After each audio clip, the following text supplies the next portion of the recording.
Hi everybody, good morning, good afternoon, good evening, whatever time of day this video finds you. I hope you are doing well and had a great holiday. I'm going to go through my monthly review of economics and COVID and how it all relates to real estate and what's happening in all these real estate markets. Things have been pretty nuts and it looks like they're going to continue to be pretty nuts. And before I say anything else, I know my hair looks nuts. So we'll just leave that right out of the conversation and I'm going to go straight to the presentation and take you off so you don't have to keep seeing this nonsense. This humidity is crazy and it's absolutely killing me. All right, so here we are. We have the housing market review. It is and continues to be an inventory story.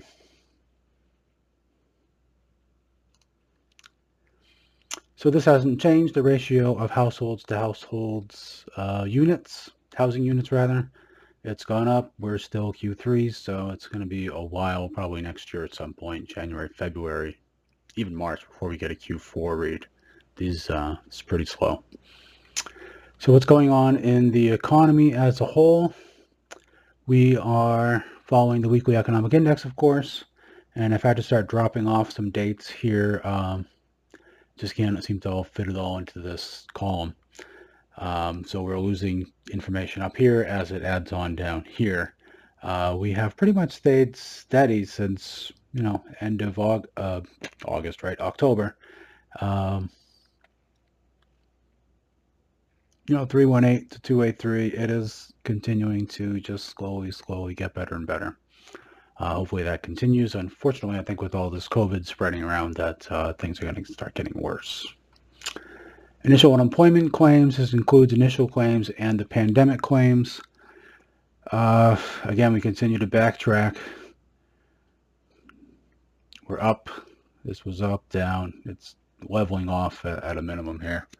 But the fact that we still have over 1 million claims a week is kind of outrageous.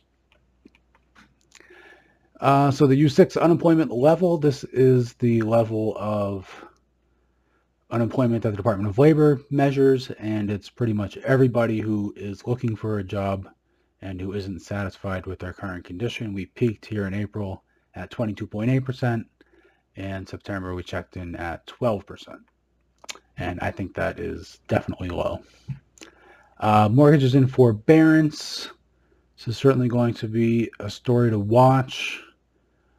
Where's my rate here? We're at 548 as of middle of November. And you can see all the different types by.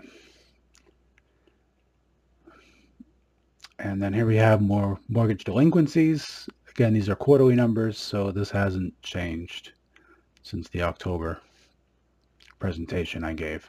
But you can see it's absolutely straight up. Here's a review of the October mortgages. This is delinquencies, foreclosures, foreclosure starts. You can see the month-to-month change, and this is the annual change. Foreclosures, of course, are way the heck down. Prepayments are up due to refinances. Number of properties, 30 days is way up, 90 days way up. Foreclosure is down, and 30 days past due is way up, but improving. These all improve month over month, which is at least some good news, I hope. Mortgage rates continue to press down. We're at 272. And as long as the Federal Reserve is going to keep rates at zero, and they won't admit it, but there is always the possibility that they go negative on their interest rates. These mortgage rates could just continue to tick down. You see where we are here. This is an all-time low from, I don't know, this is probably 1970 or 1965 or something. So that's a continued tailwind for housing. If you have a cheap interest rate, you can buy more house. But you can see what's about to happen. So mortgage applications are absolutely robust. We broke a couple negative months, month over month, and we're at 5% from September. And year over year, we continue to just blow the numbers out. ever since May. Even the 10% was impressive, but this has just been pretty crazy. New construction sold. Again, you see all the numbers starting in May, June, and then it really got crazy in the summer and has not let up for what we sold. And we are sort of coming into the range that we're typically in, 60,000, 40 to 60,000, give or take. And we're actually outpacing that. So we're getting sort of back to these heady days of the 90s. And hopefully we don't get too carried away, because then we know what's going to happen. And so then new construction stats, I'll zoom in on this a little bit. New family houses, privately owned housing starts, completions, and building permits. So the permits, we want to see those high. We want to see housing starts high. That means we're trying to meet the demand. Completions are sort of dropping, but as these start, obviously that should start to ramp back up, as these continue to pace. And then here's just the historical measures. We're still way low compared to where we've been. So I think there's still plenty of room to run. And then housing starts, just a year-over-year comparison.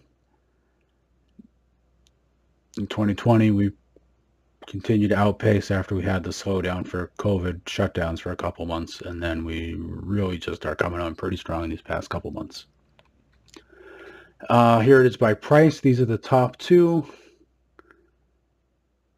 This one is 300 to 400, and this one is 200 to 300. So that's where the bulk of the sales are happening. And if I'm investing in houses, which I am, this is sort of the market I'm trying to play in. Even the 400 to 499 is getting some volume. The rest of these classes, not so hot. They're just kind of flattish. Maybe a little bit up, but not like these ones are up. This is where all the action is in this range. 400, 300, 200.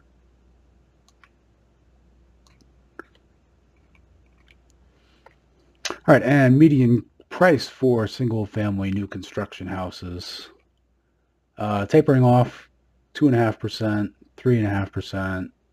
We saw some gains early in the summer, and then we had a reversal, which people got concerned about, but then that didn't really materialize into a trend. You see that right here. Okay, and months on market. Last year we were anywhere from 3 to 3.6. In October we were 3.3, and that is starting to come down. I don't know how much faster you can literally process these transactions, but I haven't seen anything under 3 in a couple years. I don't know, where is 3? It's hard to say on this chart here. If that's 2.5 and that's 5. Maybe here, maybe here. Okay, now let's talk about the existing housing stock. Mortgage applications, measure of demand, 19% over this time last year. Down 2% from last week, but I'm not going to freak out about too many of these week-to-week, month-to-month comparisons. Sales price for single-family houses in the country continue to outpace, and they never stopped. COVID did not have an impact, and you could certainly say it had an outsized impact with these numbers. I mean, this is crazy. Right here we are, October 2019, and now we're up at, I don't have it here, but it's up. Existing home sales, again, red is 2020, blue is 2019. We slowed down here for COVID for a few months, and now we are back outpacing. And the pending sales for October are high, and so that should translate into a big number here for November as well. Single-family housing transactions, meaning just the number of houses that are selling over over and above 2019, 26.5%.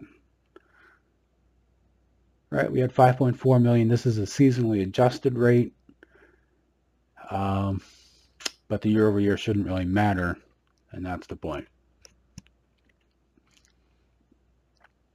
New listings for existing homes, and this is part of the supply problem, is we just cannot shake loose buyers. People just don't want to move.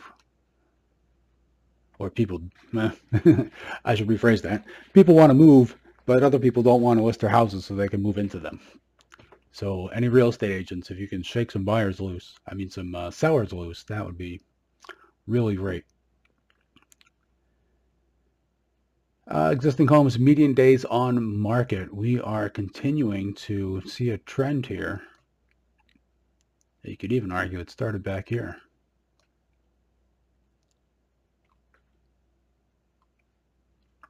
And you can see it graphically right here. It just has pretty much gone straight down. And where that stops, nobody knows. Existing homes month supply is at 2.5. Anything under 6 months is considered to be a seller's market, and anything over 6 months is considered to be a buyer's market. So we continue to stay firmly entrenched in a seller's market. All right, and what about our state? This is our economy as a whole by sectors. If you've been following my series, you know these red ones are the economically coveted sort of sensitive jobs. I argued that the orange in construction was also a sensitive job, so you have the few here in red, and that's down here. And then if you add in the orange for construction, that is down here. So this is cumulative of all 5, whereas the red is just the 4. So eking out small gains after we had some pretty nice gains these past couple months. We're still way down. We're still down 9.5% overall. And I'm sorry to say these jobs are probably going to be lost. So I think we're going to start seeing this trend reverse. Initial unemployment claims, these are just the normal unemployment. They do not provide the pandemic numbers. If anybody knows how to get a hold of those, I would love to add that into the information here. But right now we are at 52,659 as of, what is this, middle of November, updated November 23rd. And so the trend is up. Continuous unemployment.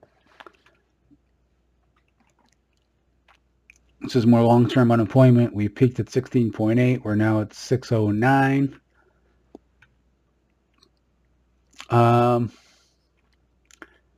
It's still going down, which is great. A small blip here. This is a blip here. But if this is going to continue to go up, then you have to think that this will at a minimum level off, and it might go back up as well. New construction permits. We had 564 last year. We're at 670, so that's 106 more, just 18%. And here we are down here, new construction permits. We should be in, 1,800,000 to what is this, 1 million, 1.2 million. We should be somewhere in this range, and we are in the lower tier here. So we're just not building as many houses, which will continue to mean that there will be more supply constraints, and thus prices will continue to rise. So this is just my normal or my old stats I used to provide back when everything was normal. We do Mass Realtors, which is just the MLS transactions. And I also do the Warren Group, which has all the transactions, including the MLS and everything that's off market.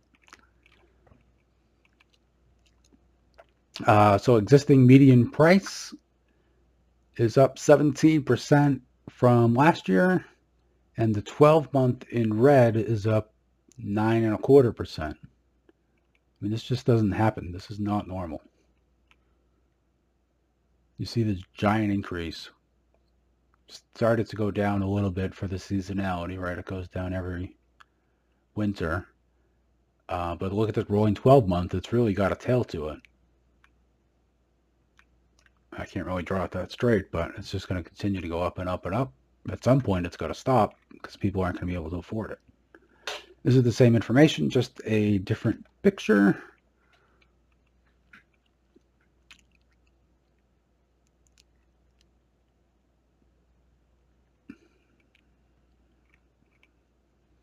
And median price, this is the Warren Group's median price was $455, which is up 17.25%, pretty much matching. And this is a crazy chart. 12-month percent price change. I mean, look at this hockey stick. That just is not normal. If that was a stock on the stock market, I would tell you to sell it right now before it comes back down.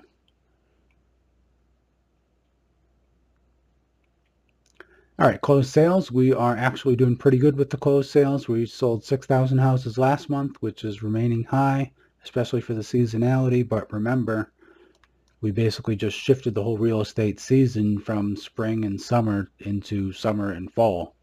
Now with winter, I do expect things to slow down some. But I think the trend will still continue that people want to move. Closed sales, again, same information, just a different picture.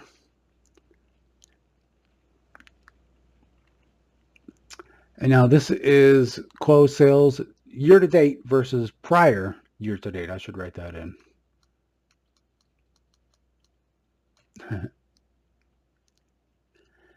So we started off the year ahead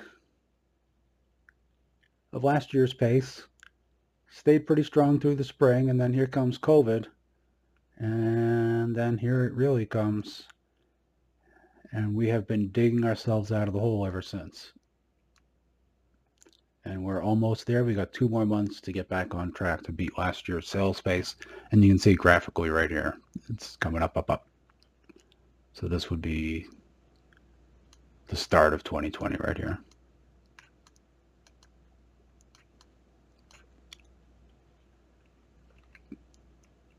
And then this is your 12-month average.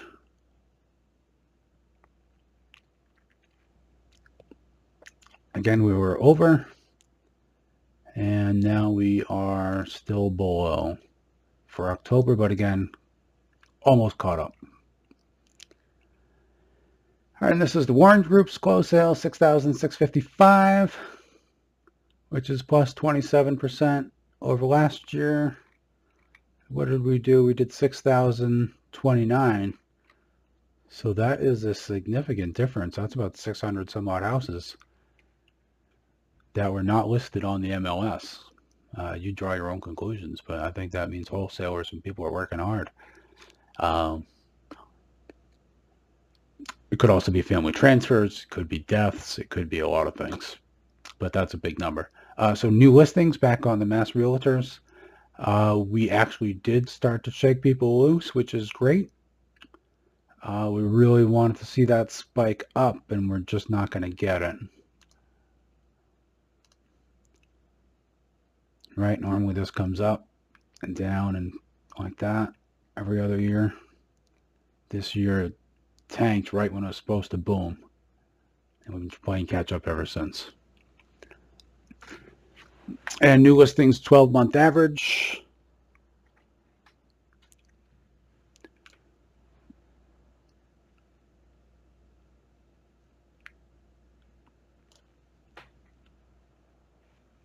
We are still down. Inventory is the big story. That's the title, subtitle. Down 51%. Oh, I can't draw a circle. You can see it right here. It's just a straight line down. Inventory again, same information, just a different picture. It has to continue to redraw the chart every time because we're just so far down.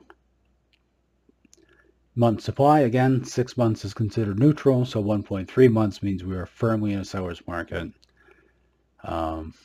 shouldn't have any problem selling your house unless there's something glaringly wrong with it. And cumulative days on market are 47, which is a big improvement over last year, and it's still improving, even from, say, June. Or where we're in June, 54. February, we were 79 days. So we've almost cut that in half. So houses are just flying off the shelf for real. And a little bit on condos, not a whole lot here. Condo median prices continue to rise, 9.5%. And closed sales continue to rise, 14% over last year. That is a bit of a turnaround. I don't know what's going to happen for November for condos, but here's what's going to happen for pending home sales. For the country, we did a plus 19.5, and for Massachusetts, we did a plus 26.5. Right here we are, 26.5. Median price is 17.5, or 17.7 rather. And I look at the not seasonally adjusted, because if you're looking at year-over-year numbers, the seasonal numbers don't matter, right? Because you're comparing same month to the same month. If you want to look at month versus month, we did have a slight backtrack, and that was the headline on the website today. But in reality, the numbers are that we actually built more houses. I'm sorry, didn't build more houses. This is pending home sales. And drawing near the end here, we have Case-Shiller Boston was up 1.5% from August to September, and that is plus 7.7% from September 2019. This index is the best index, but it's also the slowest index, right? We're still in September, and we just had Thanksgiving. And then here it is just on a longer time horizon. Sometimes we're over, sometimes we're under. At this point, we're over, and you can see the prices are both accelerating up. All right, guys, and that's it. If you have any questions, feel free to reach out to me. I am always available.